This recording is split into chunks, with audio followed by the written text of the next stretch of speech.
Have you ever stopped to think about what your birth month means in a deeper way?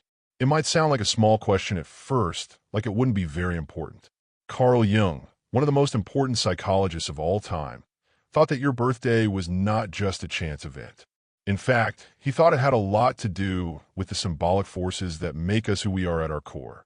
Jung said that the month you were born has more meaning than just the season. He said that it's like a symbolic doorway that shows you important things about your personality, your inner potential, the emotional lessons you're here to learn, and even the energy you naturally bring into the world. This is not a form of fortune-telling or superstition. Instead, it is a psychological view that helps us understand ourselves better. Imagine that knowing what your birth month means could help you understand parts of your personality that you didn't know before. You might get a better sense of your habits, feelings, and even your life's purpose this way. Doesn't that sound dramatic? This idea makes a lot more sense when we look at Jung's ideas about symbols, the collective unconscious, and the patterns in nature. In this study, we will look into Carl Jung's symbolic view of time.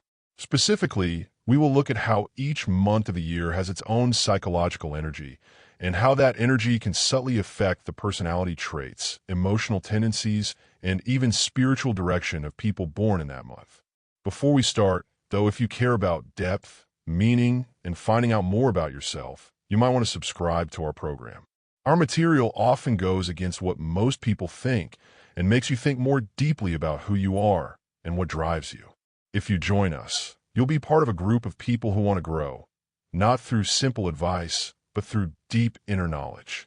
Hold on, because what's about to happen could change not only how you see your birth month, but also how you see your story, your patterns, and the path you've been on the whole time. It's not about putting people in boxes. It's about showing the patterns that are already built into you.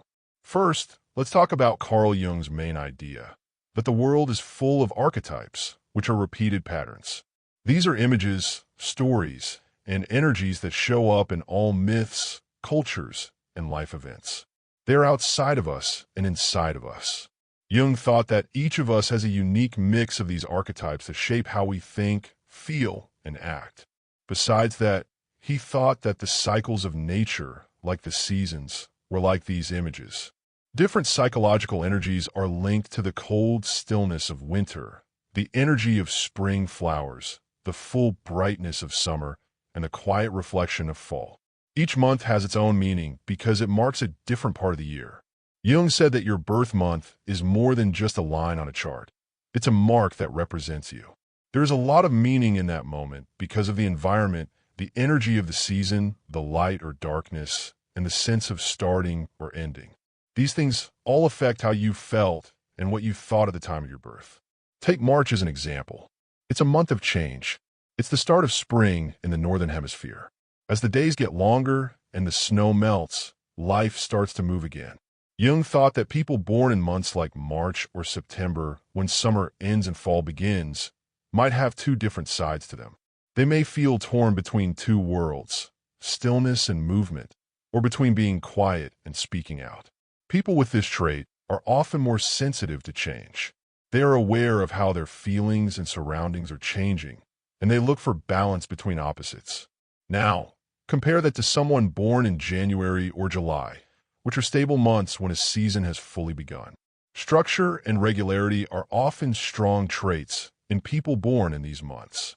Jung linked them to archetypes of determination, inner power, and seeing the big picture. These people are the ones who naturally want to build things and keep things in order. They have an inner strength that lets them stay strong and help others do the same. Jung thought it was interesting that time isn't just a blank slate. It has a flow, a mood, and a story. We take on a symbolic tone, like a background melody, when we are born at a certain point in this story. This tone affects our thoughts, actions, and emotions in a subtle way. It doesn't tell you what will happen, but it gives you a map, a symbolic framework to learn more about yourself. You can't follow this map's instructions. Instead, it shows you the forces you're likely to meet within yourself, including your strengths and the shadows you need to face. For Jung, knowing yourself is the key to freedom. Knowing the primal forces you were born into is part of knowing yourself. This idea is interesting because it turns something we often forget, the month we were born, into a strong way to think about ourselves. In a flash, the date on your birth certificate is no longer just a fact. It's a gateway to deeper rhythms in nature, psychology, and the mind. Now we get to the real question. What does the month you were born tell you about your soul's journey? Jung's symbolic thinking says that each month is linked to a different archetype. An archetype is a timeless inner pattern that lives in all of us, but some people may have it more strongly than others. By figuring out these patterns, you can find out why you're drawn to certain roles in life, why some problems keep coming up, and where your natural knowledge lies. We'll talk about what each month of the year means in the parts that follow, from the quiet depths of January to the mysterious change of November. You'll understand how Jung's ideas about symbols help us find meaning in the way time flows. First, we'll talk about what the first few months of the year mean. You might see parts of yourself in places you didn't expect. Remember, though, that this isn't about fitting into a mold. Jung's images are not boxes. They're like mirrors. They don't hold you back. Instead, they help you see what's already there, maybe something you haven't called yet. Follow us on this trip if you want to learn about the hidden meanings behind your birth month and how they may be impacting your decisions, feelings, and personal growth. In the next section, we'll go through each month and look at the specific images Jung linked to each month, starting with January, February, and March, and going all the way through December. What you discover may not only shock you, but it may also bring you back to a part of yourself that you have forgotten about. Now that we've talked about Jung's idea that your birth month has symbolic meaning and shows how archetypal forces shape your inner life, it's time to look at each month on its own. Jung didn't see the months as random chunks of time. He saw them as symbolic stages in nature's big cycle.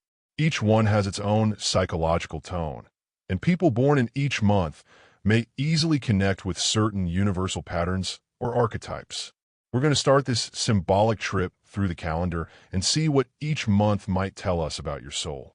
The elder or sage figure for January. In many parts of the world, January starts with silence.